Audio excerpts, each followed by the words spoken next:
Alors bonjour à toutes et à tous, salut les philanthropes, je vais vous expliquer pourquoi les philanthropes.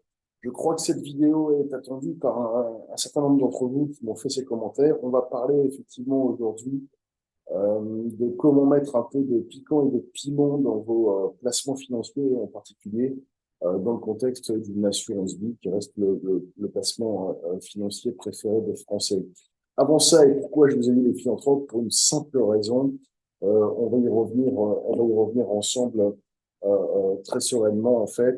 La problématique majeure de la situation actuelle. Alors vous voyez, je suis en ce joli samedi de septembre au bureau pour vous préparer cette vidéo. Et puis sur le chemin, j'entendais notre cher ami François Deloy de Gallo, le gouverneur de la Banque de France, interviewé sur France Inter, effectivement, sur la situation. Alors la situation, elle est telle aujourd'hui, on est le 23 septembre 2023, elle est assez simple. On se retrouve dans une situation où, en fait, je vais vous mettre les éléments sur la vidéo. Le taux d'épargne aujourd'hui de l'ensemble des Français se situe à 17,4% au dernier chiffre de l'INSEE, et dans les faits, selon les informations de François Villeroy de Gallo tout à l'heure, ce niveau aujourd'hui d'épargne des Français est monté, figurez-vous, jusqu'à plus de 21% en fait, 21% pendant cette période Covid, où effectivement, nous n'étions pas en mesure, français, d'épargner. Et de façon assez générale, vous allez voir, je vous l'ai mis sur le graphique, je suis remonté pour vous. J'ai donné une véritable lecture longue à plus de 40 ans. Donc, je suis remonté jusqu'en 1983, pour vous dire. Vous le voyez sur les courbes, cette tendance sur le taux d'épargne des Français, ensemble des ménages, individuels, entrepreneurs individuels compris, et effectivement, ce taux d'épargne correspond à quoi? Il correspond au pourcentage de votre revenu brut que vous êtes capable, ménage français moyen, de mettre aujourd'hui en œuvre. Alors, vous voyez, en 1983, on était à 15,7% de votre épargne, de votre revenu qui était potentiellement, pas potentiellement, réellement, mis en épargne mensuelle. Sur un, sur un ménage foyer moyen d'un couple avec deux enfants, hein, on parle bien de celui-ci. Vous le voyez sur la courbe du bas, la courbe orange, on est ici sur le taux d'épargne financière. Le taux d'épargne financier par rapport au taux d'épargne global, c'est quoi? C'est le taux d'épargne diminué de ce qui est votre investissement durable, qui est globalement votre investissement immobilier. Et vous vous rendez compte que ce taux, aujourd'hui, d'épargne financière était de 4,4% en 1983, il est de 6,1% aujourd'hui, en 2022, mesuré par l'INSEE. Quand le taux d'épargne général est de 17,4. Donc, si on ramène ça aujourd'hui à un couple qui est appelé par l'INSEE couple moyen français, donc couple avec deux enfants, le revenu moyen disponible, d'accord, est de 3 857 euros par mois, ce qui fait à 17,4% de taux d'épargne, une épargne potentielle mensuelle de 671 euros et une épargne financière disponible, donc une fois payé les emprunts de remboursement de l'immobilier, de 235 euros par mois. Alors, si vous n'entrez pas dans ces cas-là et que vous vous dites à l'instant T, oulala, ça va pas du tout, parce qu'on n'y est pas du tout, ma chérie ou mon chéri, ce que je vous conseille, là, hop, vous prenez contact avec docteur-finance.fr, qui fera un audit de la situation et voir comment effectivement vous aider à mettre cette épargne de côté. Pour les autres, l'information importante, elle est également au niveau du rapport entre l'inflation et l'épargne. L'inflation qui est un sujet critique et crucial. Donc, de la même façon, je vous mets effectivement les courbes depuis 1983. Vous voyez que l'inflation était comme ça, alors, avec une tendance à rebaisser, et on le voit depuis un an maintenant, une véritable explosion de l'inflation. Et ce qui est important de voir, vous le voyez sur ce nouveau diagramme, c'est cet effet miroir que l'on va avoir effectivement entre la situation en bas de l'inflation, alors avec une inflation qui a baissé après les années 80 pour essayer de se stabiliser un maximum et qui remonte désormais depuis un an et demi, comme on le voit. Et l'effet miroir en face, forcément, l'inflation augmente, les prix des produits augmentent, la capacité d'épargne des Français baisse, on le voit drastiquement sur ce diagramme. Okay. Néanmoins, aujourd'hui, on a battu des records, et c'est ce que disait François Villeroy-Gallo, on est à plus de 6 000 milliards d'épargne de précaution en France, laquelle en majorité est positionnée sur le livret A. D'accord. Alors ça, c'est quelque chose qui... Et c'est pour ça que je vous appelle les philanthropes. Voilà le petit clin d'œil. Pourquoi les philanthropes? Parce que, tiens, je vous mets l'information. Savez-vous à quoi sert le livret A aujourd'hui? Les fonds collectés sur le livret A, il faut que vous le sachiez, est amené directement à la caisse des dépôts et consignations. Alors, tous mes amis promoteurs immobiliers qui sont en train de boucher-vous les oreilles, ça va vous rendre fou, effectivement. Mais les fonds du livret A sont amenés, effectivement, à financer la politique du logement social, du renouvellement urbain. Quand on sait, quand on voit et quand on se bat, nous tous, très présents dans l'immobilier, sur cette politique du logement social complètement absente au niveau du gouvernement actuel en particulier, quand on voit l'hécatombe et la crise du logement qui s'annonce, on se dit, mais écoutez, chers amis français, arrêtons absolument de verser sur le livret A. Je sais que c'est de l'épargne de précaution immédiatement disponible. Je vous rappelle les règles, 2 à 3 mois de votre budget, effectivement, en épargne de précaution disponible pour profiter de cette épargne si vous avez un coup de cœur ou si vous avez un coup dur, une machine à laver efficace pour effectivement payer cette machine à laver et pouvoir vivre sans avoir à attaquer dans votre budget mensuel de fonctionnement. C'est l'épargne de précaution importante, 2 à 3 mois, pas plus, d'accord, sur le livret A. Pour le reste, 6 000 milliards, chers amis, s'il vous plaît, il faut absolument, effectivement, la positionner ailleurs. Alors, je ne vous jette pas la pierre, pour une simple raison, on sait, le livret A est à 3% de rendement aujourd'hui.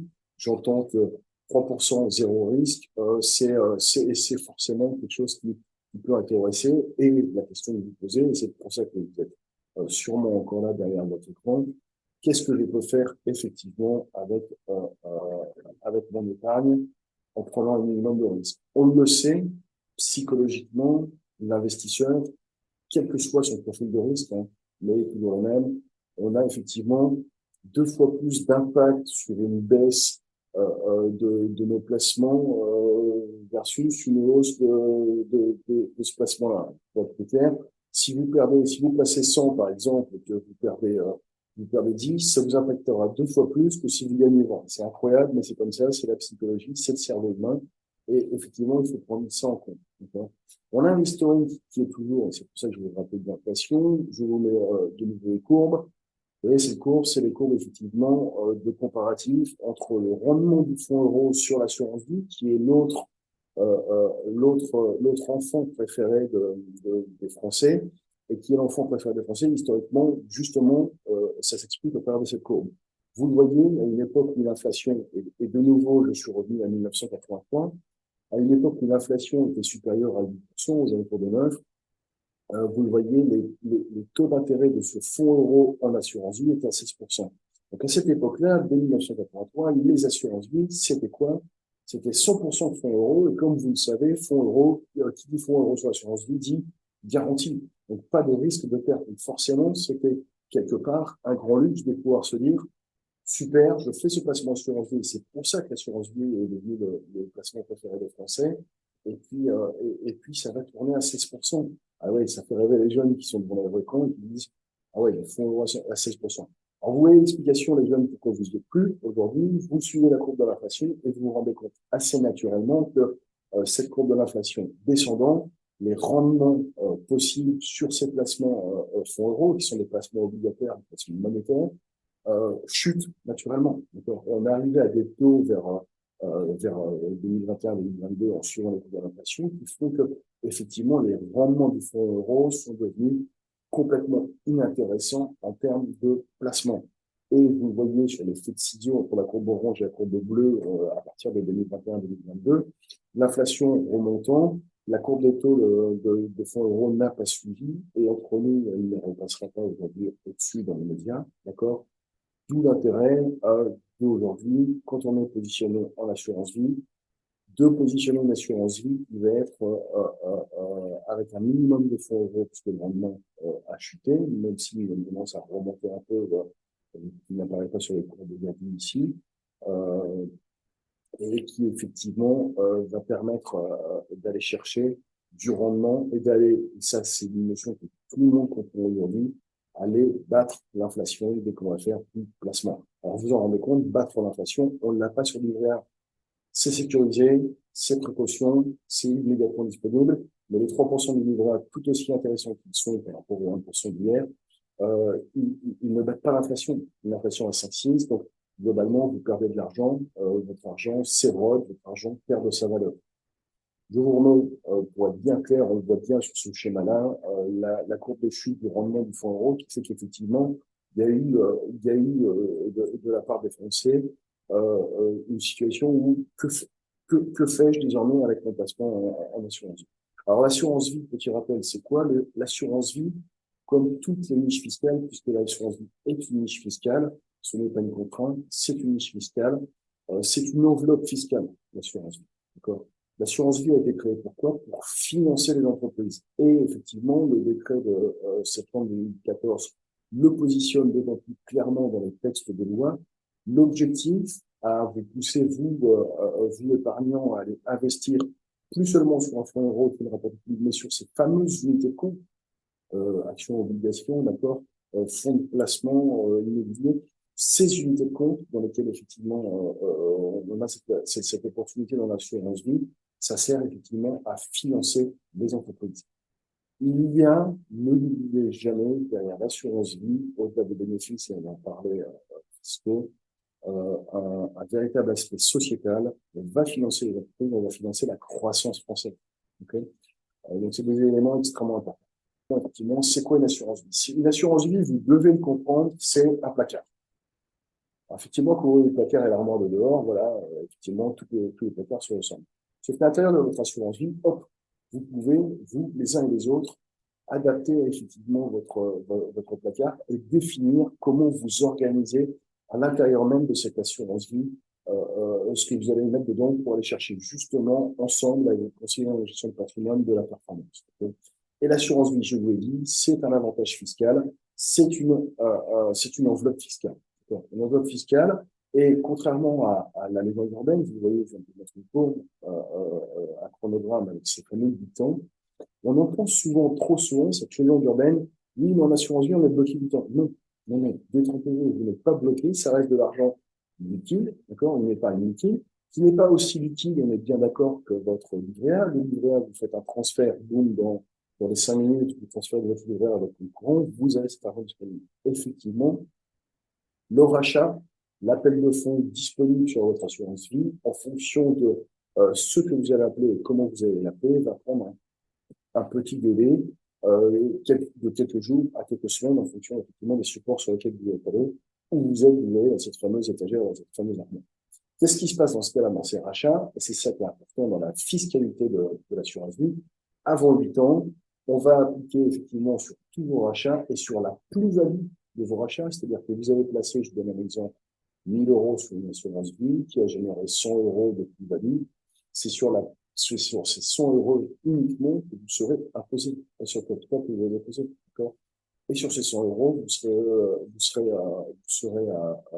fiscalisé au moment du rachat à hauteur de 30% sur la part plus-value, d'accord?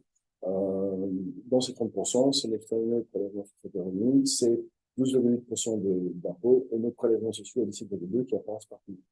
Et où, effectivement, cette barrière d'évitement est importante dans l'assurance vie, c'est après. Parce qu'effectivement, on se retrouve avec une fiscalité douce, une taux de taxation de 12,8%, vous le voyez, passe à 7,5% d'impôt. Et c'est là où c'est extrêmement intéressant. C'est-à-dire qu'il n'y a pas d'autre placement aujourd'hui en valeur mobilière où vous avez une fiscalité aussi douce. Quand vous capitalisez, que vous êtes à l'intérieur de votre espace assurance vie, vous n'avez pas d'impôt.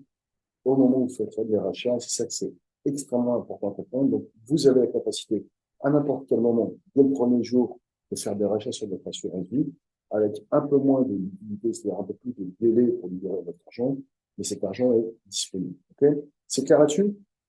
Alors, du coup, une fois qu'on est parti là-dessus, quel portefeuille pour vous en assurance vie en 2023? Alors, c'est simple, si vous venez chez Maison des Patrimoines, au cabinet, on a construit aujourd'hui, on fait en sorte de construire un portefeuille personnalisé à vous. Hein. On n'est pas une banque, on n'est pas une assurance, on n'a pas des contrats types. Merci Madame Michu, et aussi vous avez un profil, allez, de toute façon, il se plus dynamique à la banque. Vous avez un profil dynamique, donc voilà, on vous fait non, on va vous faire vraiment du sur-mesure. On va mesurer avec vous, effectivement, votre profil d'investisseur, votre aversion et votre capacité d'acceptation du risque, et en fonction de ça, vous définir un portefeuille. Là, en exemple, je vous l'ai mis, je brise un peu des secrets. Un portefeuille type, ça ressemble un peu à quoi sur la base duquel on travaille derrière en fonction de qui vous êtes.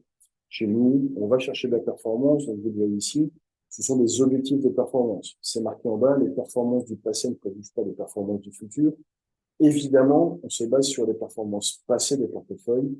On ne sait pas de quoi demain sera fait, mais c'est aussi tout l'avantage de travailler avec des indépendants comme nous, c'est que on a l'obligation annuelle de faire un point avec vous sur la situation de votre portefeuille. Deux, vous le savez, 24/24, 7 jours sur 7, vous nous appelez, on répond et on discute ensemble.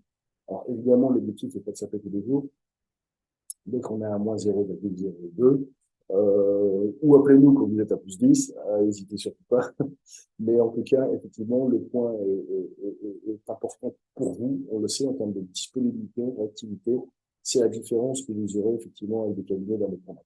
Bref, on en revient au portefeuille. Ce portefeuille, vous le voyez, on a une base de fonds euros qui est votre sécurité, qui vous permet effectivement d'avoir cette base de fonds euros à capital garanti, qui vous permet en plus de venir positionner des loyers de SCPI. Vous voyez la brique juste au-dessus sur ma pyramide de votre patrimoine et de construction de votre portefeuille. C'est une brique d'immobilier, de SCPI. Alors, il y aura une vidéo à suivre sur les SCPI et la situation actuelle des SCPI. Évidemment, les SCPI choisis sont les SCPI sur lesquels on a une maîtrise aussi forte que possible de la valeur de ces parts des SCPI, de la valeur effectivement des actifs qui sont à l'intérieur de ces SCPI. Et vous le verrez en nous rejoignant, on travaille surtout avec des SCPI aujourd'hui jeunes et qui sont plutôt diversifiés, ou alors certaines spécialisées sur la santé, qui est un peu le petit biais dû à mon historique, moi, professionnel, puisque la santé est forcément un marché de croissance. Au-dessus de cette brique immobilier, de l'obligation, 20% d'obligation, et on est sur de l'obligation interne. On est sur une situation avec les taux d'intérêt actuellement qui font que l'obligataire et l'obligataire à terme nous permet d'aller chercher de la performance sur notre portefeuille. Donc forcément, on a une brique obligataire sur ces performances avec des lignes très spécifiques en termes d'obligation que vous explique effectivement, puisqu'on a ce devoir d'explication de façon didactique. On m'a encore dit parfois cette semaine, ah bah vous compris, c'est l'objectif effectivement dans nos cabinets de vous faire comprendre ce que vous faites de votre épargne, de votre placement, de votre patrimoine. Okay, et la brique qui nous intéressera, puisqu'effectivement le sujet du jour était les produits structurés, on est déjà à 6 minutes, et on n'en a pas encore parlé. Une brique qui, en fonction de votre profil et en accord total entre vous et moi, pourrait être effectivement une brique où on va aller chercher du piment sur le placement et de la performance.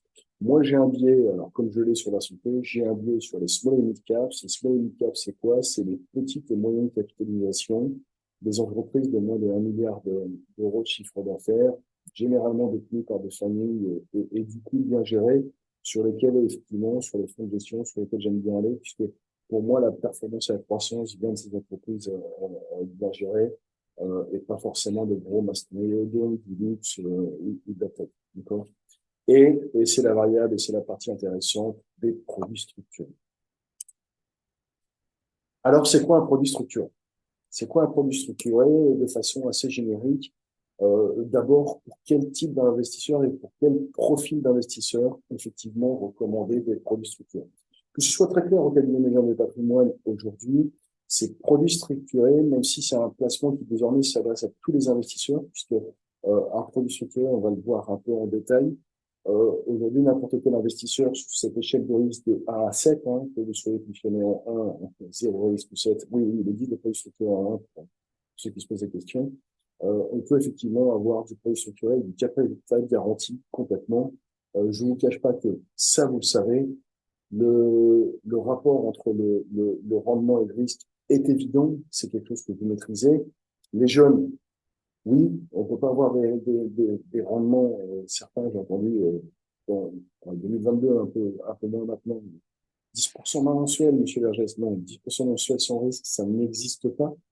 Euh, Forcément, plus votre rendement va être important, plus le risque va être élevé. On ne rémunère pas du zéro risque. D'accord. Donc, il existe effectivement des produits structurés à capital garanti, à risque extrêmement minimum. Ce n'est pas, et c'est marqué ici, je ne l'aborderai pas dans ce type de support aujourd'hui.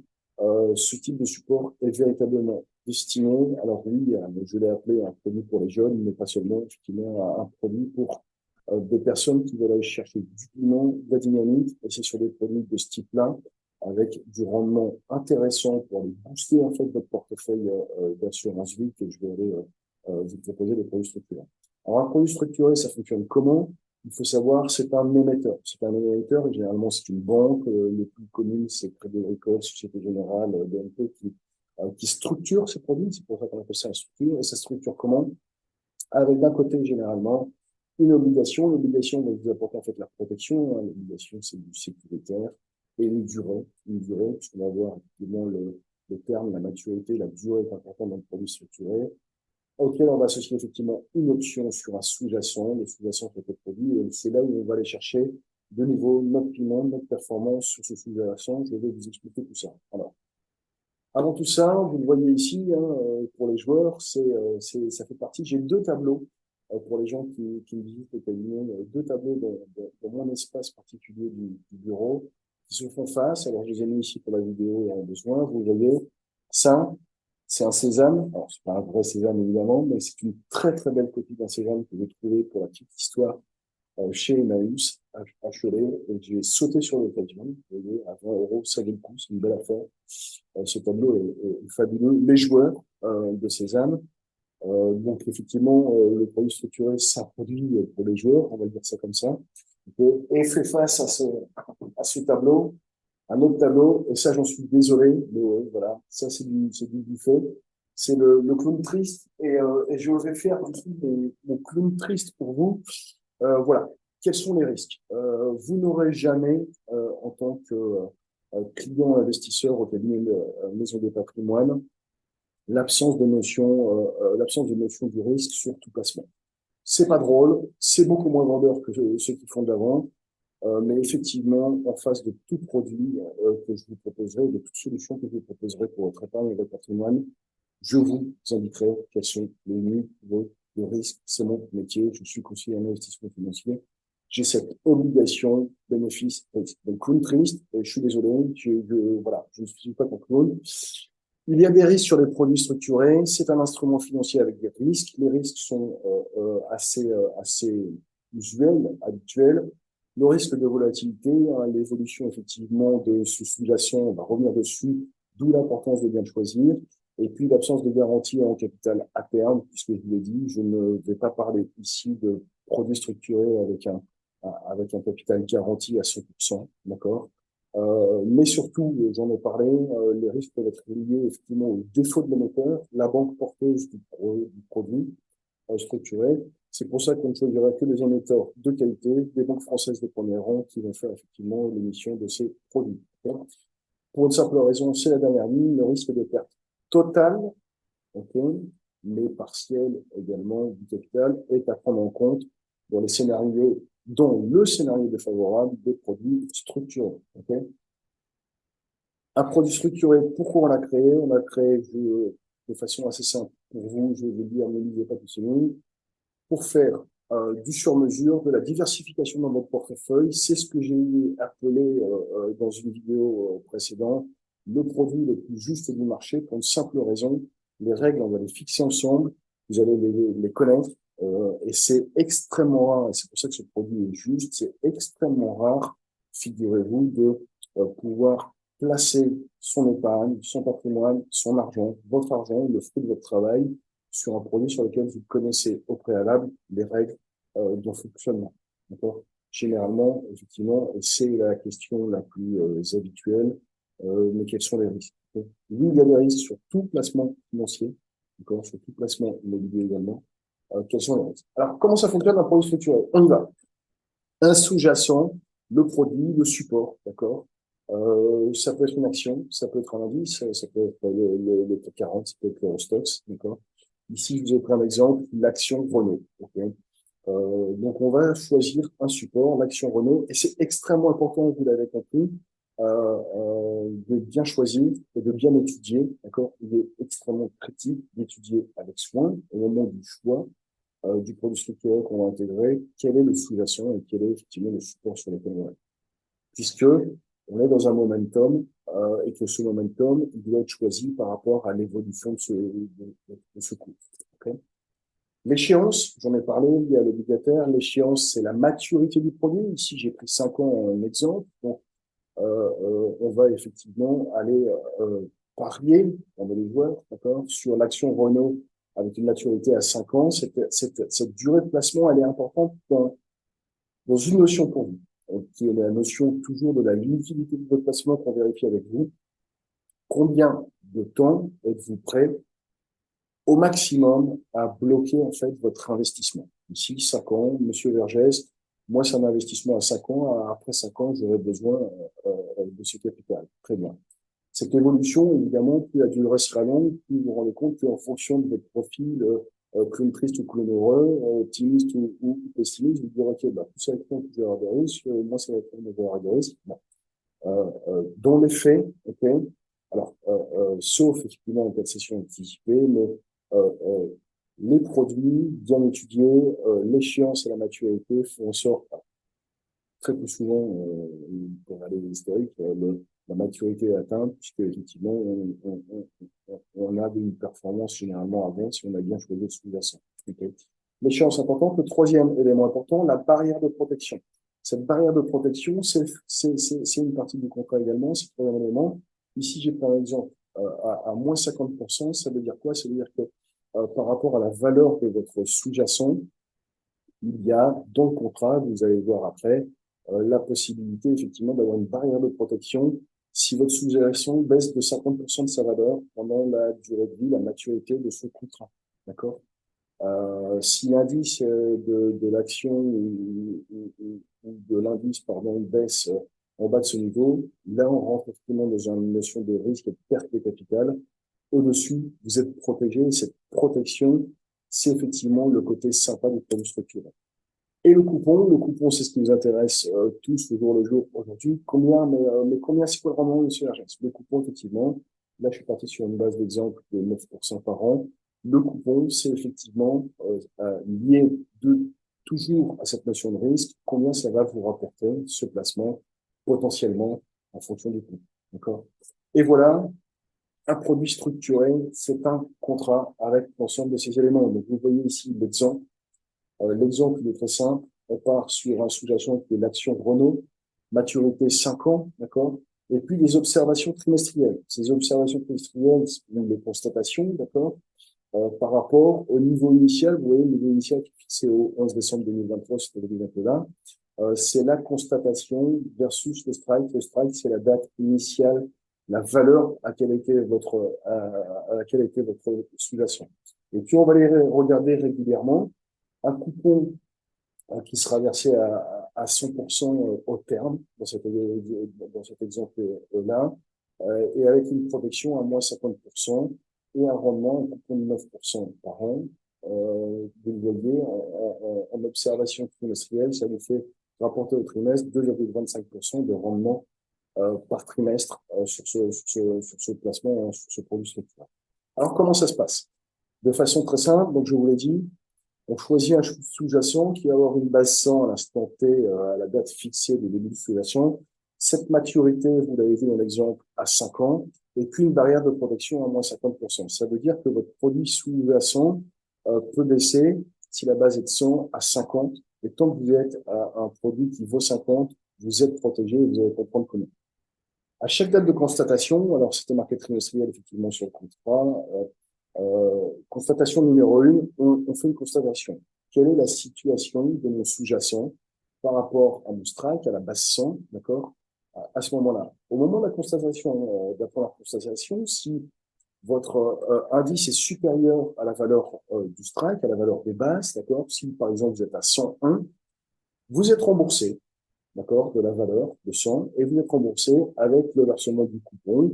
En l'occurrence, alors, c'est 2,25% au trimestre, c'est une obligation au trimestre. On imagine là que c'est à la fin de la première année. Donc, vous recevez 9% de rendement, plus vos 100%, plus vos 100% de valeur de votre sous-jacent. Okay. Ça, c'est dans le cas où, effectivement, au moment de la constatation, vous êtes au-dessus. Si vous êtes en dessous, que se passe-t-il? L'indice où la valeur est inférieure au moment de la constatation par rapport à la valeur de base, il ne se passe rien et on avance, d'accord? Et on avance, année après année, constatation après constatation, et il ne se passe rien donc on est en dessous, effectivement, de la valeur du strike. Et puis, il se trouve qu'à un moment de la constatation, là, j'ai pris l'exemple de la quatrième année, vous voyez, subitement, puisqu'effectivement, on avait bien étudié le sous-jacent repasse au-dessus de la valeur basse 100 qui était au moment de la souscription. Et là, qu'est-ce qui va se passer? Vous allez recevoir la valeur, vous allez avoir le remboursement de votre valeur de souscription, plus les intérêts courus, échus sur les 4 années de constatation, 9 fois 4, de 36%, d'accord, en constatation finale. Et identique de la même façon sur la 5e année, avec une date de maturité à 5 ans. À la 5e année, dernière et ultime constatation, on fait cette constatation et de la même façon, si vous êtes au-dessus, du coup, ça fera 9% fois 5 dans ce cas-là. Que se passe-t-il si à la constatation finale, à la maturité de votre produit, vous êtes en dessous de votre bassin? Il se passe une chose simple, votre capital est protégé. D'accord? À partir du moment où la valeur de votre sous-jacent est comprise entre la base 100 du moment de la souscription et cette barrière de protection de 50, donc si votre produit est à 51 alors que vous avez souscrit à 100, vous êtes protégé. D'accord? Vous avez investi, vous avez parié sur les joueurs, sur effectivement l'action Renault qu'elle avait augmenté parce qu'on avait étudié qu'elle ne pouvait pas être au plus bas et qu'elle avait augmenté. Il se trouve que le marché a fait, les annonces économiques ont fait que, mais pas au point non plus que l'action Renault baisse de 50%. Tant que vous êtes dans ces 50%, vous êtes protégé. Votre capital est remboursé. Évidemment, les coupons, comment dire, le rendement n'est pas payé, les 9%, d'accord, annuel, ne vous sont pas réglés, mais votre capital est protégé et vous n'avez pas perdu votre capital, d'accord. Le cas et le scénario le plus défavorable est celui où, effectivement, sur ce produit structuré, vous chutez, l'action chute, le sous-jacent chute, en dessous de cette barrière de protection. Là, effectivement, votre perte en capital est intimement liée à la valorisation de la perte effective du sous-jacent. Donc, si le sous-jacent passe à 49, que vous ayez à 100, cette baisse que vous avez de 51%, vous la prenez et au lieu effectivement de récupérer à ce moment-là, si vous avez mis 100 000 euros, vos 100 000 euros, vous avez récupéré 49 000 euros. Oui, j'ai parlé de montants importants pour que ça vous parle, d'accord, mais effectivement, vous récupérez 49 000 euros. C'est là où vous comprenez que vous pouvez perdre tout votre capital. Alors, de là à penser que l'action Renault, qu'on aura choisi ensemble, va se retrouver valorisée à zéro, ben, je vous laisse répondre vous-même à cette question-là. Alors, vous allez me dire quel est l'intérêt du coup d'investir dans un produit structuré, dans ce scénario défavorable ou dans ce scénario négatif où finalement on n'optimise pas le placement et qu'on touche pas les remboursements. Bah, vous auriez fait la même chose, vous seriez allé sur votre PEA ou en direct acheter des actions Renault parce que vous aviez le même sentiment que dans votre lecture c'était un bon placement. Si vous le faites en direct et que vous ne faites pas au travers d'un produit structuré avec ces barrières de protection, il se passe quoi? Bah, si la valorisation de l'action baisse jusqu'à moins 49%, vous n'êtes pas protégé en action directe. Donc, vous avez une véritable protection et c'est ça l'intérêt aussi de ce produit structuré par rapport effectivement à un risque de baisse. Effectivement, on limite le gain possible, puisque vous l'avez compris, dès qu'on va passer la base 100, vous allez payer avec le rendement de 9%.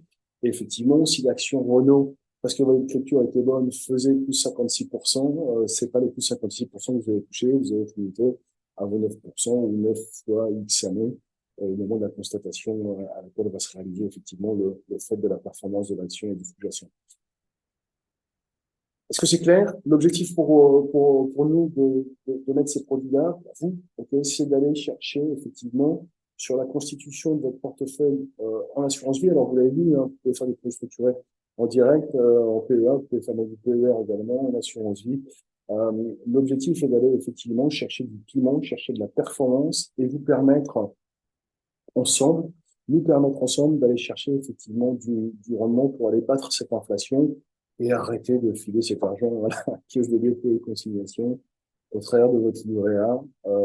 Donc, si vous êtes intéressé, ben, vous n'hésitez pas, vous venez nous voir, vous nous contacter. Et effectivement, on va pouvoir ensemble travailler sur ces portefeuilles dédiés sur mesure. Sur mesure d'autant plus, alors pour les très beaux patrimoines, je vous dis, on est effectivement aussi capable de dessiner ensemble ces produits structurés. Les émetteurs sortent des produits structurés. Il y a un niveau à partir duquel on est capable de définir et de structurer ensemble les produits et de se dire, tiens, on va sur tel produit avec tel règle, on va vraiment aller faire du fine-tuning de ces produits en fonction de qui vous êtes. Et c'est ça qui est aussi extrêmement intéressant. Voilà. N'hésitez pas à me contacter pour en parler ensemble et puis pour échanger sur ce sujet-là, pour donner du peps à vos portefeuilles. Je sais que c'est un produit je vous imagine aussi toute la clientèle jeune de plus en plus présente au sein du cabinet, très très friande effectivement d'aller chercher du rendement. Ça va vous intéresser. Je suis effectivement à disposition pour en parler ensemble sur mesure. Allez, à très bientôt. Salut.